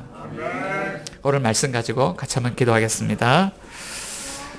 네, 주신 말씀처럼 주님, 우리의 삶이 다시 새롭게 시작되기를 원합니다. 우리의 삶의 모든 영역 속에 다시 회복의 은혜가 일어나기를 원합니다. 메시아이신 주님과 다시 파트너로서 우리가 우리 삶 가운데 뛰면서 다시 새로운 삶을 살기를 원합니다. 교회에서, 가정에서, 일터에서, 우리 살아가는 세상에서 살기를 원합니다. 주님, 우리 손을 붙들어 주시옵소서. 우리의 마음 문을 열고 들어오셔서 내 마음의 주인 되어 주시옵소서. 우리 이런 제목 가지고 같이 한번 기도하겠습니다. 하나님 아버지, 은혜를 감사합니다. 오늘 우리를 말씀 가운데 초대하시고 부르셔서 하나님, 다시 우리가 주님과 함께 주 안에서 살아가는 것이 얼마나 영광스럽고 놀라운지를 알게 해주셔서 감사합니다. 주님, 오늘도 우리가 주 안에서 살아가면서 하나님 공동체가 아름답게 세워지면서 하나님 나라가 드러나는 것을 꿈꿉니다.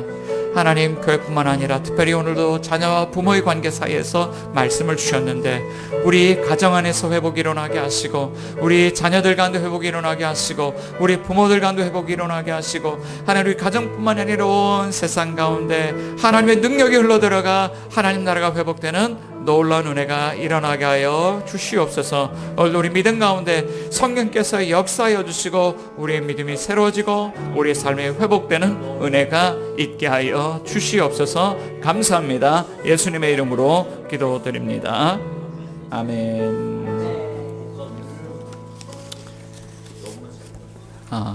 네, 감사합니다. 이 시간 우리 다 같이 자리에서 일어나셔서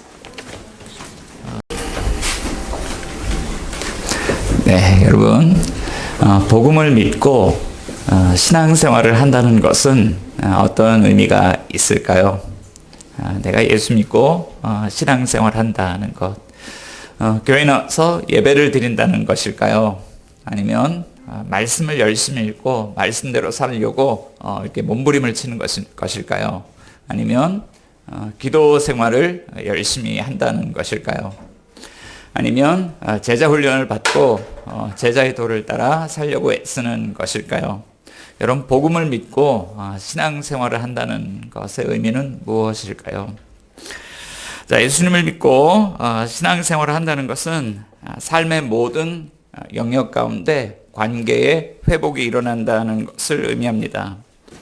에베소서는 초대교회 당시 복음을 받아들인 신자들의 삶을 통해서 어떤 일들이 일어났었는지 그 당시 초대교회의 경험담을 우리에게 들려주고 있습니다. 먼저 이 복음에 대한 이야기를 하면서 복음을 믿으면 우리의 화평이신 그리스도를 통하여서 하나님과의 관계의 회복이 일어난다는 것을 이야기합니다.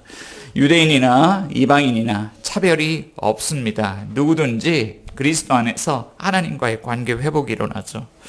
또 하나님과의 관계가 회복되면 자기 자신과의 관계도 회복되어지기 시작합니다. 이제는 옛사람이 아니라 새 사람으로 살아갈 수 있게 됩니다. 그리스도 안에서 그리스도와 연합하여 그리스도로 옷을 입고 의로운 삶을 살아가기 시작합니다.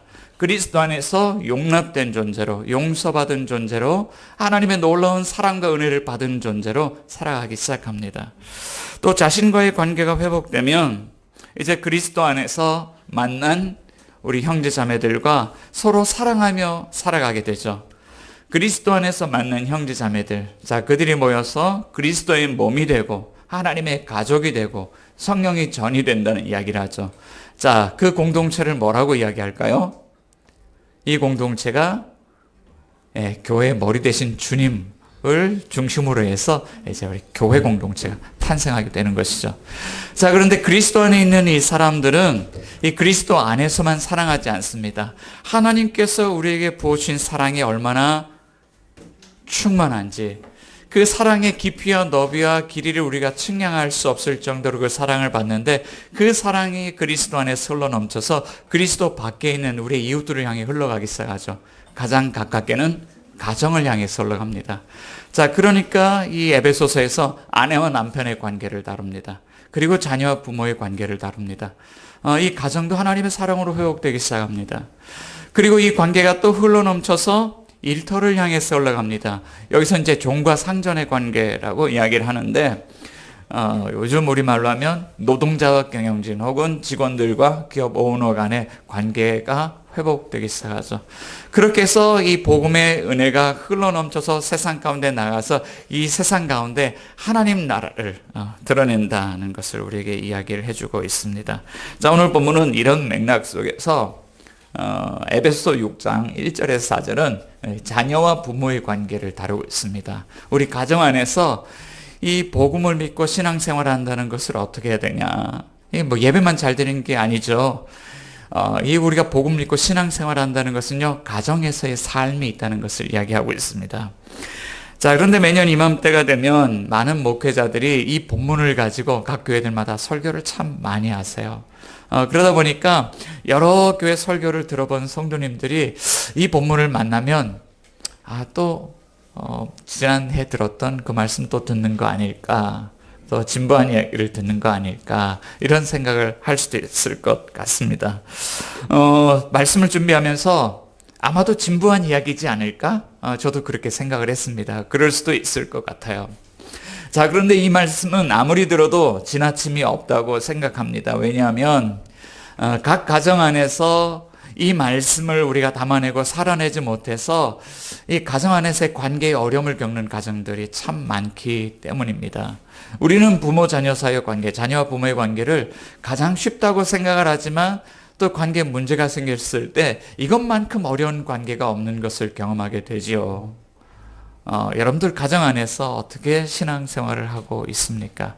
자, 오늘 본문은 우리 가정 안에서 자녀와 부모의 관계 사이에서 어떻게 우리가 신앙생활을 해야 될까? 자, 오늘 본문은 우리에게 이렇게 말씀하고 있습니다. 자, 하나님께서 이렇게 말씀하시는데 우리 같이 한번 읽어볼게요. 시작. 주 안에서 서로 사랑하라. 네, 우리 한 번 더 읽어보겠습니다. 시작. 주 안에서 서로 사랑하라. 네, 우리 가정 안에서의 신앙생활이요. 주 안에서 서로 사랑하라 말씀합니다.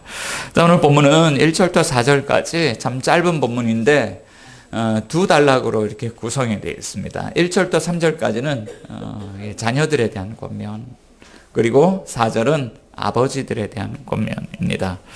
자, 그럼 이 권면을 받은 이 사람들이 어떤 가정 환경에서 살아가는 사람들일까요? 자, 1절 가운데 보면 주 안에서라는 단어를 쓰죠. 자, 그리스도 안에서라는 단어를 수도 없이 이제 에베소서에서 이야기를 하다가 에베소서 5장 6장에 들어서면 이게 주 안에서라고 바뀝니다. 그러니까 이건 어떤 가정이냐면 그리스도 안에서 예수님과 함께 연합하여 살아가는 가정인데 그 예수님을, 그리스도를 주님이라고 고백하는 가정입니다. 자, 그 가정에 자녀들과 아버지들을 향한 권면이죠. 네, 우리 어서 오십시오. 환영합니다. 환영합니다. 네, 잘 오셨습니다.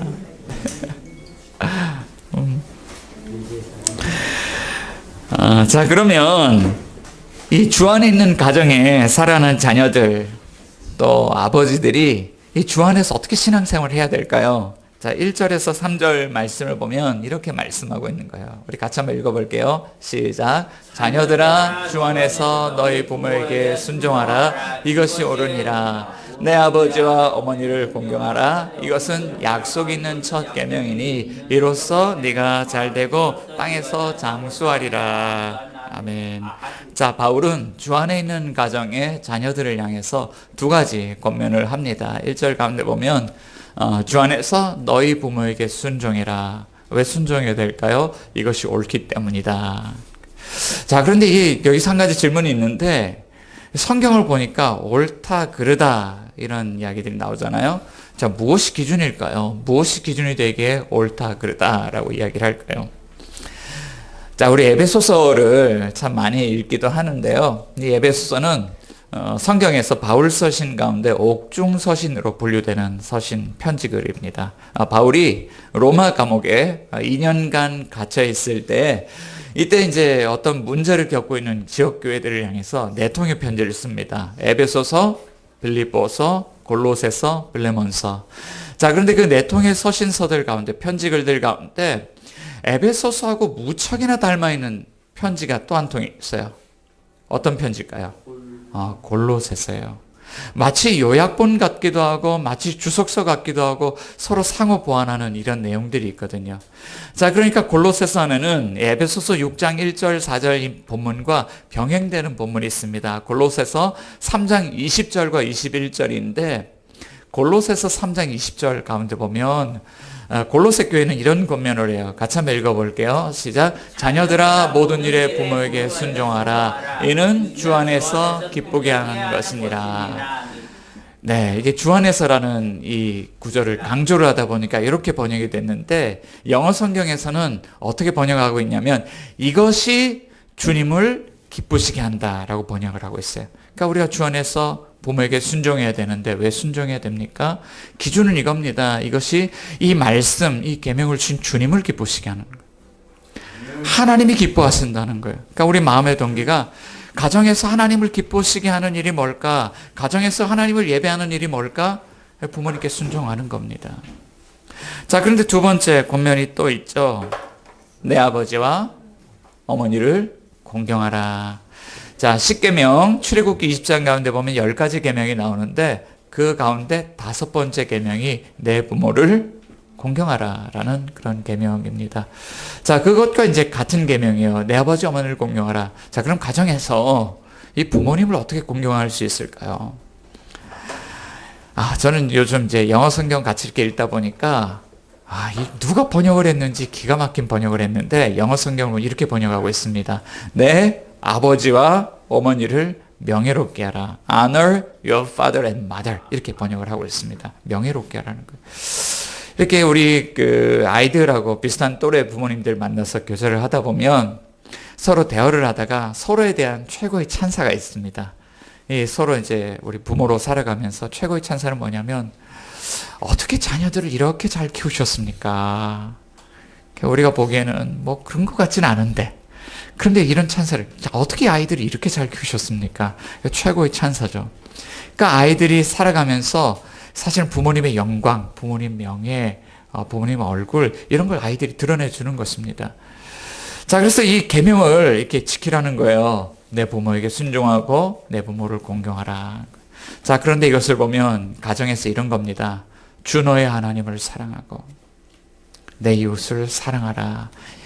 자, 어떤 한 율법사가 예수님께 찾아와서 질문했습니다. 선생님, 가장 큰 계명이 무엇입니까? 그랬더니 선생님이 이렇게 대답합니다. 이 계명이 가장 큰 것이요. 이렇게 대답하지 않고 첫째는 주 너의 하나님을 사랑하라 하는 것이고 둘째는 내 이웃을 내 몸과 같이 자신과 같이 사랑하라 하는 것입니다. 라고 대답을 했죠. 자, 그러니까 누가 계명을 지킵니까? 이 계명은요. 사랑하는 사람이 사랑할 줄 아는 사람이 계명을 지키는 거예요. 하나님을 사랑하고 가정에서도 이웃을 내 옆에 있는 가족을 사랑할 줄 아는 사람이 말씀을 따라 산다라고 하는 거예요. 자, 그러면 우리 부모들, 가정 안에서 부모들은 이 신앙생활을 어떻게 해야 될까요? 자, 우리 부모들의 역할은요. 자녀들이 그러한 삶을 살아갈 수 있도록 돕는 조력자의 역할이에요. 자, 바울 사도는 주 안에 있는 이 가정의 부모들에게도 두 가지 권면을 하고 있습니다. 우리 4절 같이 한번 읽어볼게요. 시작. 또 아비들아 너희 자녀를 노엽게 하지 말고 오직 주의 교훈과 훈계로 양육하라. 자, 두 가지. 이 부모들이 자녀들에게는 아직 두 가지 이제 순종하라, 공경하라 두 가지 명령을 하는데 부모들에게는 하지 말아야 될 것과 해야 될 것 두 가지를 이야기합니다. 이거 하지 마세요. 그리고 이거 하세요. 라고 이야기하죠. 자, 뭘 하지 맙니까? 자녀를 노엽게 하지 마십시오. 왜 그래야 될까요? 에베소서의 말씀을 보면 그 이유가 나와 있지 않습니다. 그런데 병행 본문을 보면 골로새서 말씀 보면 이유를 이렇게 이야기를 하고 있어요. 아비들아 너희 자녀를 노엽게 하지 말지니 낙심할까 함이라. 에베소서 골로새서 말씀을 좀 비교해서 보니까 이 노엽게 하다라는 단어가 같은 단어입니다. 자, 그런데 참 희한해요. 이 문장 구조를 이렇게 보면서 영어 번역한 분들이 얼마나 우리 엣지 있다라는 표현을 쓰는데 정말 엣지 있는 그런 번역을 했어요. 에베소서에서 자녀를 노엽게 하다라고 할 때는 일시적인 분노야. 한 번 자녀를 화나게 하는 겁니다. 이 부모님의 어떤 행동 때문에 자녀들 마음이 속상하고 화가 났어요. 근데 단회성입니다. 그런데 골로새서에서는요, 지속적으로 자녀들의 마음을 힘들게 하는 거예요. 스트레스를 주고 불만족을 품게 하고 자녀들의 마음에 분노가 올라오고 우리 부모님 때문에 이 자녀들 마음이 그런 거죠. 그런데 어떤 결과가 발생하냐면 한 번은 그냥 넘어갈 수 있을 것 같아요. 그런데 골로새서 말씀처럼 이런 일이 일어나요. 지속적으로 자녀들의 마음에 그런 것들이 올라올 때 낙심한다. 마음을 잃어버린다. 마음이 삐뚤어지는 겁니다. 본래 가졌던 마음을 잃어버리는 겁니다. 자녀들이 그들의 인생 가운데 길을 잃고 헤매게 되는 겁니다. 그럼 마음 안에 분노를 품고 그렇게 이제 삐뚤어진 그런 길을 살아가게 되는 것이죠. 자, 우리 근데 아버지들의 이야기를 해요. 좀 아버지들이 문제가 있기는 있는 것 같아요. 근데 2000년 전 이야기니까 가부장적 사회에서 부족 사회에서 아버지 말이 법이잖아요. 정말 아버지 한 사람의 어떤 결정 행동이 그만큼 중요했던 것 같아요. 그런데 오늘날에 이렇게 살아가면서 보니까요, 저희 집안에는 대장이 제가 아닌 것 같아요. 네. 제가 우리 아내 말을 참 따르려고 노력을 많이 하는데 이렇게 읽어야 될 것 같습니다. 아비들아 아니라 이거 부모들아라고 그렇게 좀 고쳐서 읽어야 될 것 같긴 합니다. 자, 그럼 대신에 우리는 어떻게 해야 될까? 이런 거죠. 에베소 6장 4절 말씀 가운데 보면 아비들아 너의 자녀를 노엽게 하지 말고 어떻게 합니까? 읽어볼게요. 오직 주의 교훈과 훈계로 양육하라. 양육하다는 거는요, 이 어린아이를 젖을 먹여서 키우는 겁니다. 이유식을 먹여서 키우는 거고 건강하게 집밥 먹여서 키우는 겁니다. 그런데 우리가 가정 안에서 신앙생활할 때 뭘 먹일까요? 주님의 교훈을 먹여야 돼요. 그리고 그 교훈으로 살아갈 수 있도록 훈계한다는 건요, 훈련하는 겁니다. 훈계니까 막 가르치고 이런 것 같은데 그런 게 아니고 훈련하는 거예요. 트레이닝입니다. 자, 그런데 우리가 주의 교훈을 가르친다고 할 때 뭘 가르칠까요? 자, 주님은 우리에게 너무나도 명확하게 두 가지 방향을 제시를 해줍니다. 하나는 주님의 사역을 통해서, 하나는 주님의 공생의 사역 때의 가르침을 통해서 우리에게 양육할 것을 주신 거예요. 자, 주님의 사역. 주님이 십자가에서 우리를 위해서 행하신 일, 그게 바로 십자가의 복음이잖아요. 우리가 뭔가를 열심히 해서 하나님의 자녀가 되는 것이 아니라 그 은혜를 믿음으로 말미암아 우리가 구원을 받았잖아요.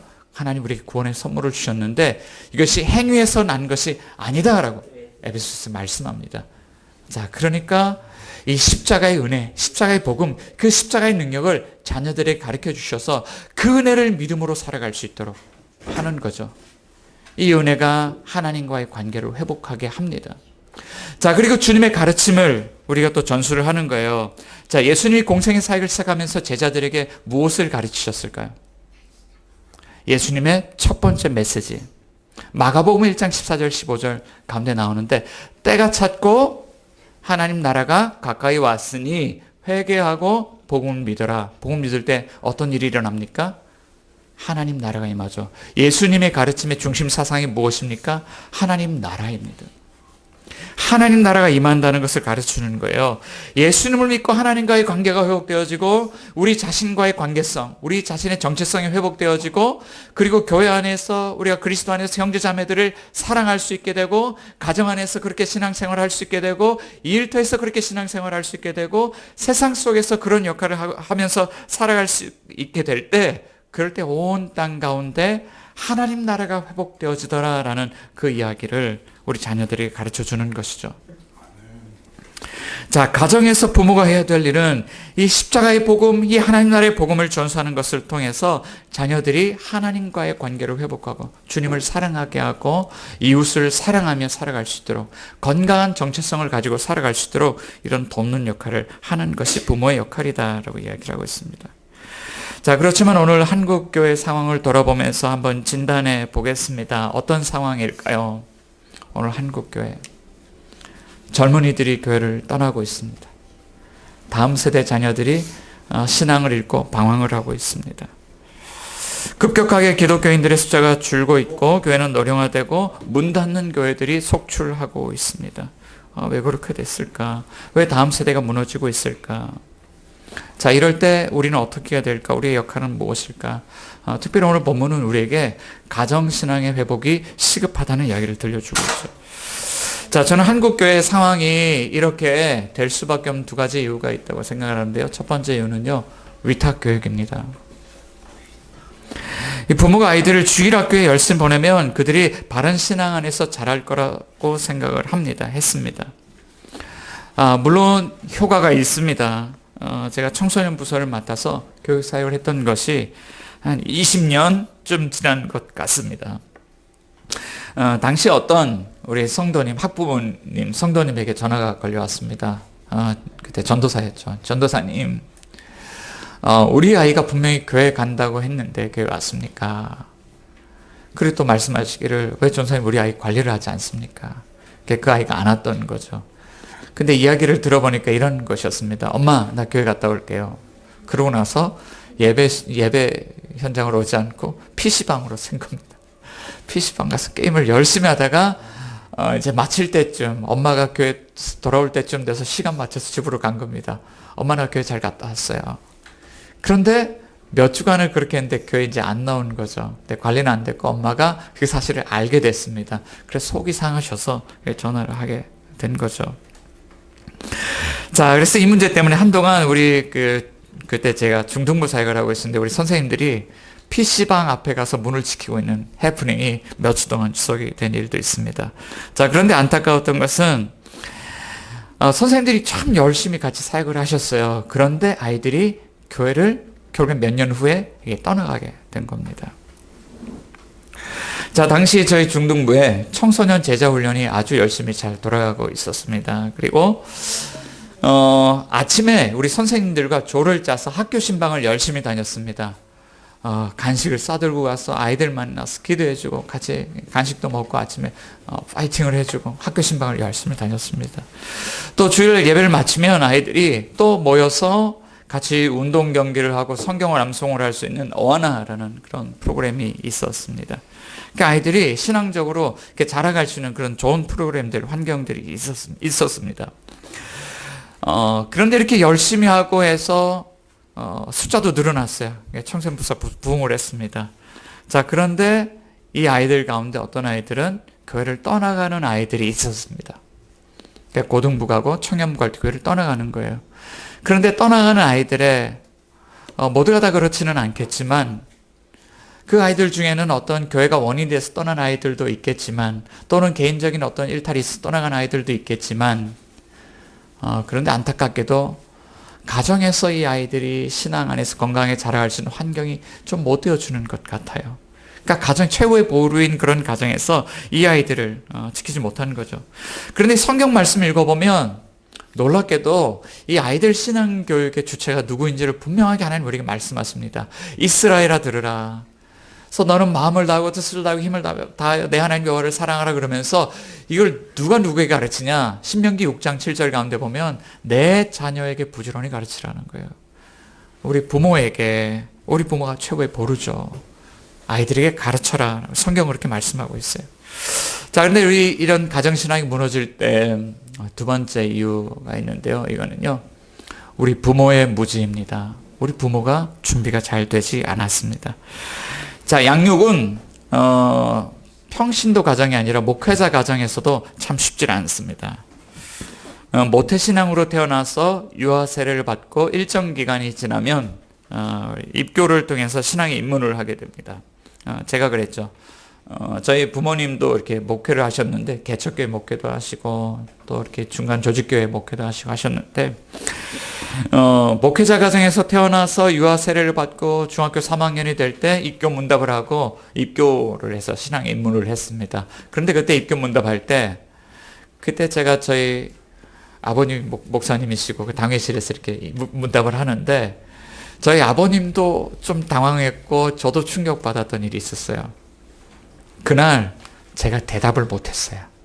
입교 문답을 하는데 입교를 어떻게 통과를 하긴 했는데 대답을 제대로 못했습니다. 이런 거예요. 어렸을 때 제가 신앙교육을 열심히 받고 제가 교회 생활도 참 열심히 했어요. 중학교 1학년 때 방언이 터졌습니다. 중학교 2학년 때부터 설교 메모를 하기 시작을 했습니다. 주일 예배, 또 금요기도회, 또 청소년 예배 쫓아다니면서 청소년 부서 임원도 하고 그렇게 열심히 살았습니다. 그런데 어릴 때 신앙생활을 이렇게 배운 거예요. 주일 성수해야 된다. 하나님 앞에 나아갈 때 깨끗한 옷 입고 나아가야 된다. 예배 시간에 떠들면 안 된다. 주일날 어디 놀러 가면 안 된다. 주일날 돈 쓰면 안 된다. 이런 해야 된다는 이야기는 많이 듣고 자랐는데 제가 못 들은 것 있어요. 제가 정확하게 무엇을 믿고 어떻게 구원을 받았는지, 내 안에 구원이 확신이 있는지 없는지 그런 것들을 들어본 적이 없는 거예요. 그러니까 입교문답, 세례문답지 펼쳐놓고 문답을 하는데 그날 대답을 못했습니다. 그래서 그때요, 내가 뭘 하고 있는 거지 라는 그런 생각이 들었던 경험이 있습니다. 자, 그러니까 뭔가를 해야 된다는 가르침을 받고 자라니까 마음 안에 어떤 죄책감이 자라가요. 주일날 교회만 가면 가장 먼저 매주마다 하는 일이 있습니다. 하나님, 지난 한 주간 말씀대로 살지 못했네요. 하나님 죄송합니다. 제 마음을 깨끗하게 해주시고 신앙생활 바로 할 수 있도록 하나님이 끌어주세요. 그런 일 매주마다 회개 기도를 했던 그런 기억이 나요. 자, 문제는요, 제 신앙의 기초가 약하니까 삶에 문제가 생길 때 어떻게 해야 될지를 잘 모르겠어요. 고등학교 때 삶의 문제가 찾아왔고 신앙이 흔들리기 시작했고 청년 시절 10여 년을 아주 방황하며 지냈던 그런 시간들이 있습니다. 자, 이럴 때 부모님이 교회 생활을 열심히 하는 것으로는 내가 이렇게 열심히 하니까 너도 열심히 해야 돼, 자녀들에게 대답이 되질 않습니다. 자, 그리고 야, 너는 하나님을 인격적으로 만나야 돼, 이런 것도 대답이 되질 않습니다. 주관적인 경험이 모두가 다 달라요. 그리고 어떤 사람은 인생에 평생 가면서 한 번 할까 말까 한 경험이에요. 이런 걸 가지고 너가 하나님을 인격적으로 만나면, 영적으로 만나면, 어떤 체험을 하면 너의 삶이 달라질 거야. 그런데 언제 만납니까?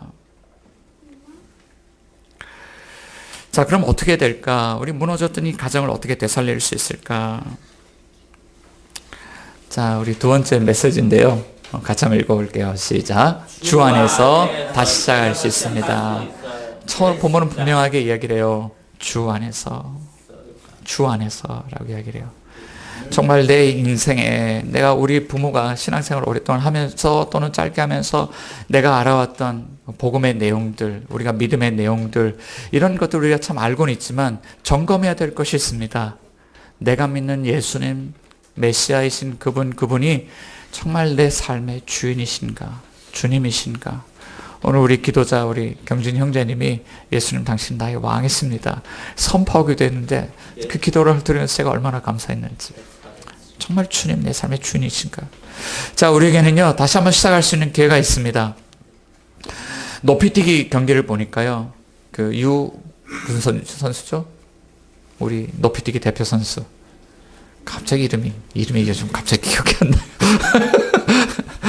예, 넘었는데요. 근데 정말 새처럼 날아서 넘어가는 그 선수도 걸리는 지점이 있더라고요. 그런데 한 번 걸리고 두 번 걸려도 세 번까지는 다시 출발선에서 출발할 수 있더라고요. 우리 인생은 다시 출발할 수 있는 기회가 있습니다. 자, 바울이 편지를 쓸 당시에 주라는 호칭은 아무나 사용할 수 있는 것이 아니었습니다. 로마 감옥에 갇혀있는 로마의 황제 가이사만이 자신을 주라고 호칭했습니다. 자, 그리고 유대인들이 로마의 황제가 아니라 구약의 하나님, 우리에게 율법을 주신 그 하나님을, 야훼 하나님을 주라고 호칭했습니다. 자, 그런데 주님이라는 그런 고백을 하는 새로운 부류가 등장하는 거죠. 그들은 그리스도인들이었습니다. 그들은 십자가에서 죽으시고 부활하신 예수 그리스도 그분을 주님이라고 불렀습니다. 예수님이 나의 주님이십니다. 예수님이 나의 왕이십니다. 예수님이 나의 메시아이십니다. 예수님이 우리를 구원하시기 위해서 이 땅 가운데 오셔서 십자가에서 죽으시고 부활하신 전능하신 하나님, 예수님 당신이 우리를 구원하시는 하나님이십니다 라는 고백을 한 것입니다. 자, 우리에게 자신을 보여주셨던, 공생애를 통해서 우리에게 보여주셨던 예수님 어떤 분입니까? 이제 수수께끼가 풀리기 시작하죠. 예수님은 풍랑이 있는 바닷가를 통제하시는 하나님이십니다.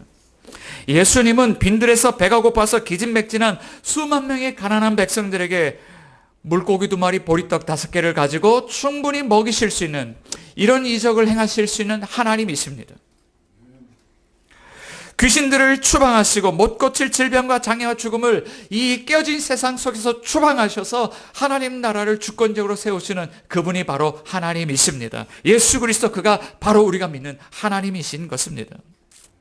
그러나 오늘 우리가 이 시대를 살아가면서 이 고백을 매우 축소시키는 경향이 있습니다. 예수님은 그저 우리 죄를 용서하시기 위해서 십자가에서 돌아가신 분 정도로만 생각을 하는 것이죠. 저는 그 원인이 복음을 전할 때 반쪽만 전했기 때문이라고 얘기해요.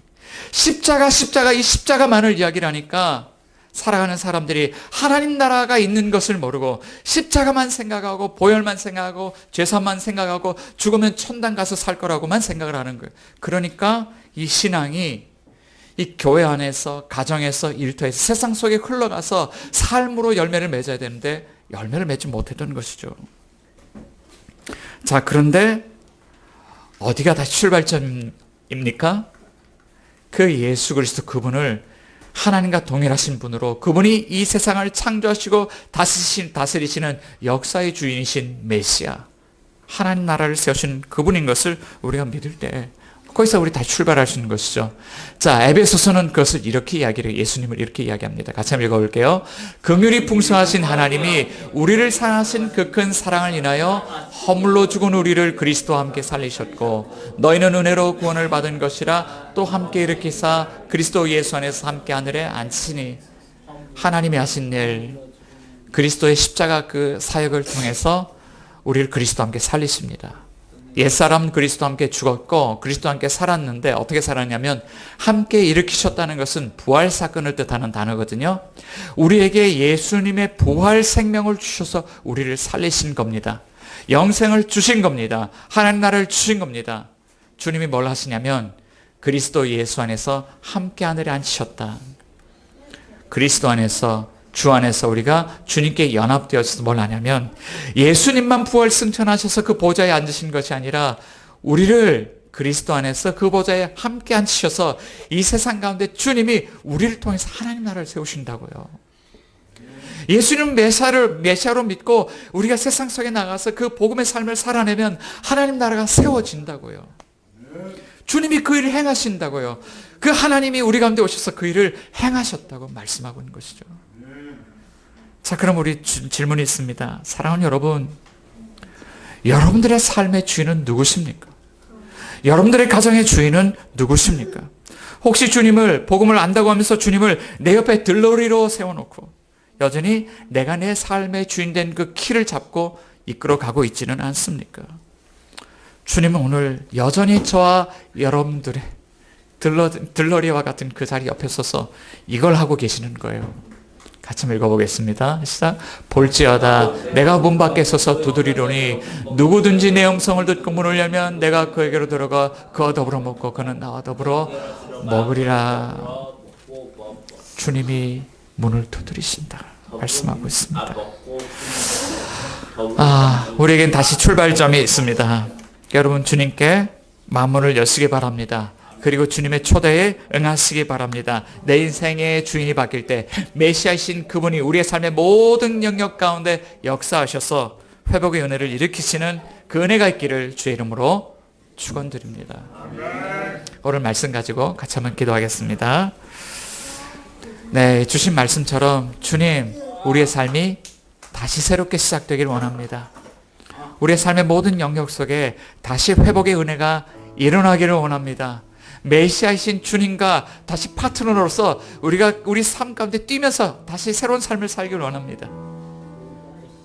교회에서, 가정에서, 일터에서, 우리 살아가는 세상에서 살기를 원합니다.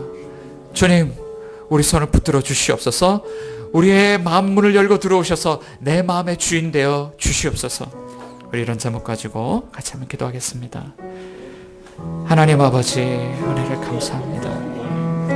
오늘 우리를 말씀 가운데 초대하시고 부르셔서 하나님, 다시 우리가 주님과 함께 주 안에서 살아가는 것이 얼마나 영광스럽고 놀라운지를 알게 해주셔서 감사합니다. 주님, 오늘도 우리가 주 안에서 살아가면서 하나님 공동체가 아름답게 세워지면서 하나님 나라가 드러나는 것을 꿈꿉니다. 하나님 교회뿐만 아니라 특별히 오늘도 자녀와 부모의 관계 사이에서 말씀을 주셨는데 우리 가정 안에서 회복이 일어나게 하시고 우리 자녀들 간도 회복이 일어나게 하시고 우리 부모들 간도 회복이 일어나게 하시고 하나님 우리 가정뿐만 아니라 온 세상 가운데 하나님의 능력이 흘러들어가 하나님 나라가 회복되는 놀라운 은혜가 일어나게 하여 주시옵소서. 오늘 우리 믿음 가운데 성령께서 역사하여 주시고 우리의 믿음이 새로워지고 우리의 삶이 회복되는 은혜가 있게 하여 주시옵소서. 감사합니다. 예수님의 이름으로 기도드립니다. 아멘.